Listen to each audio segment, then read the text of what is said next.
இந்த ஹாரத்தை பத்தி நான் கண்டிப்பா பேசணும். சொல்லு, நீதான் தைரியமான ஆளத்தை சொல்லு. நேத்து இந்த ஆரம் நேத்து காலையில நேத்து சாயங்காலம் வரைக்கும் இது என்னுடைய சொந்தமான என்னுடைய பொருள் கிடையாது. ஆனா காஸ்ட்லியா தெரியுது. இருக்கும்டா.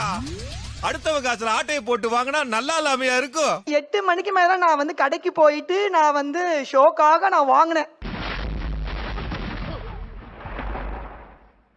ஏங்க ஷோக்காக தங்க நகை வாங்கிட்டு வந்திருக்கீங்களா? ஆமா, நேத்து வாங்கினது. எவ்வளவு? 8.5 சவரன். என்ன ஒரு புத்திசாலித்தனம். நியர்லி 5,85,000.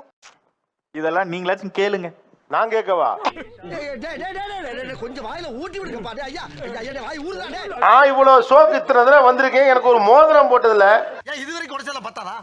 பர்னிச்சர் மேல கை வச்ச முதல் டெட் பாடி நீதான்டா. ஏமா ஷோக்கு வர்றதுக்காக இது நகையே வாங்கியிருக்கீங்களா?